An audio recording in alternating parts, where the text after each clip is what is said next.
नमस्कार फ्रेंड्स, कैसे हैं आप सब। आशा करती हूँ सभी बहुत अच्छे होंगे, स्वस्थ होंगे, मस्त होंगे। फ्रेंड्स, बात करने जा रही हूँ पूर्णिमा तिथि के दिन कौन सी कथा श्रवण करनी चाहिए, कौन सी कथा सुनना चाहिए जिससे मनुष्य के सभी कष्ट दूर हो सके, पापों का नाश हो सके। तो फ्रेंड्स, सबसे पहले आपको ये बता दूं, हर महीने शुक्ल पक्ष की चतुर्थी तिथि के अगले दिन पड़ने वाली पूर्णिमा तिथि का हिंदू धर्म में बहुत ही खास महत्व माना गया है। मार्गशीर्ष महीने में पड़ने वाली पूर्णिमा साल 2023 की आखिरी पूर्णिमा रहने वाली है। यह 26 दिसंबर को है। इस दिन गंगा स्नान करके भगवान विष्णु, माता लक्ष्मी की पूजा करने से माता लक्ष्मी का आशीर्वाद सदैव बना रहता है। इस पर सत्यनारायण भगवान की कथा का श्रवण करने से, पाठ करने से व्यक्ति के सभी दुख दरिद्र दूर होते हैं। तो चलिए फ्रेंड्स, सुनते हैं सत्यनारायण भगवान की कथा। कथा इस प्रकार है। पुरानी कथा के अनुसार एक बार नारद जी भगवान विष्णु के पास बहुत ही दुखी हृदय से पहुंचे और कहा कि उनसे दुखी मनुष्यों के कष्टों को देखा नहीं जा रहा है। तो उन्होंने भगवान से कहा कि आप कोई ऐसा आसान सा उपाय बताएं जिससे कि लोगों का कल्याण हो। यह सुनकर भगवान श्रीहरि ने कहा कि जो भी व्यक्ति संसारिक सुख और मृत्यु के बाद मोक्ष प्राप्त करना चाहता है, उसे श्री सत्यनारायण भगवान की पूजा और व्रत अवश्य करना चाहिए। भगवान विष्णु ने फिर सत्यनारायण व्रत के बारे में विस्तार पूर्वक बताया। सत्यनारायण कथा के शुरू में भगवान विष्णु और नारद जी के वार्तालाप से श्रीहरि के सत्यनारायण व्रत और पूजन की विधि के वर्णन के साथ राजा उल्कामुख, गरीब लक्कड़हारा, निर्धन ब्राह्मण, साधु वैश्या, लीलावती, कलावती, धनवान व्यवसायी, राजा तुंगध्वज एवं गोपगणों की कथा तक है। कथा सार ग्रहण करने से यह निष्कर्ष निकलता है कि जिस किसी ने सत्य के प्रति श्रद्धा विश्वास किया, उन सब के कार्य सिद्ध हो गए। जैसे लक्कड़हारा, गरीब ब्राह्मण, उल्कामुख, गोपगणों ने सुना कि यह व्रत सुख, सौभाग्य, संतति, संपत्ति सब कुछ देने वाला है, तो सुनते ही श्रद्धा, भक्ति और प्रेम के साथ उन्होंने इस व्रत को किया, कथा का श्रवण किया और सुख भोग कर परलोक में भी वे लोग मोक्ष के अधिकारी हुए। साधु वैश्या ने यही प्रसंग राजा उल्मुख से विधि विधान से इसका साथ सुनाया, किंतु उसको अधूरा विश्वास हुआ, श्रद्धा में कमी थी।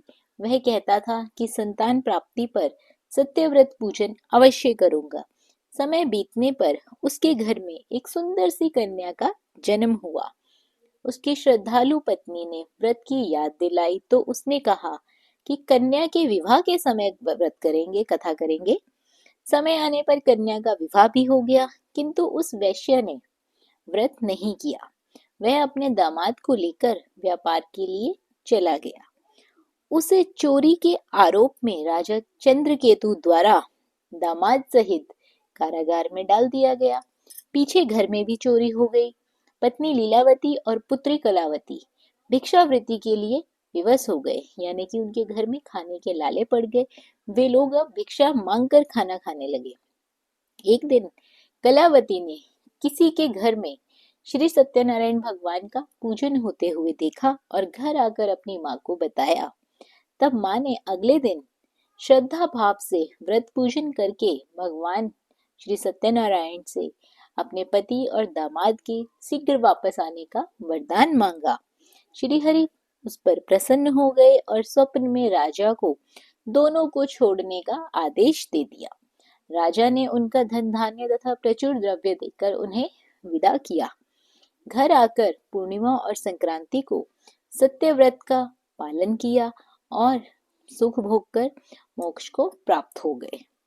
तो फ्रेंड्स, इसी प्रकार राजा तुंगध्वज ने वन में गोपगणों को श्री सत्यनारायण भगवान का पूजन करते हुए देखा, किंतु प्रभुता के मद में चूर राजा ने न तो पूजा स्थल गया, न दूर से ही प्रणाम किया, न ही गोपगणों द्वारा दिया गया प्रसाद ग्रहण किया। परिणाम ये हुआ कि राजा के पुत्र, धन धान्य सब कुछ नष्ट हो गए। राजा को एकदम से यह आभास हुआ कि विपत्ति का कारण सत्यदेव भगवान का निरादर तो नहीं है। उसी के बाद उसने तुरंत वन में जाकर गोपगणों को बुलाया, सत्यनारायण भगवान की विधिवत रूप से पूजा करवाई और उन्हीं से उनसे प्रसाद ग्रहण किया। घर आकर उसने देखा कि सारी विपत्तियां टल गई हैं, उसकी सारी संपत्ति सब कुछ सुरक्षित है। राजा प्रसन्नता से भर गया।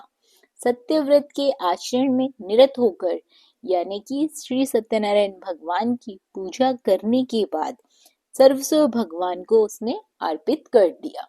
श्री सत्यनारायण व्रत से हमें शिक्षा मिलती है कि सत्य रूप ब्रह्मा जीवात्मा रूप में हमारे अंदर विद्यमान जरूर है। हम सब सत्य के ही स्वरूप हैं, पर माया के वश में आकर नष्ट होने वाली वस्तुओं को इकट्ठा करने की सोचकर संसार में मग्न हो जाते हैं। इस अज्ञान को दूर करके सत्य को स्वीकार करना और प्रभु की भक्ति में ही मानव का धर्म करना, यही इंसान का धर्म है।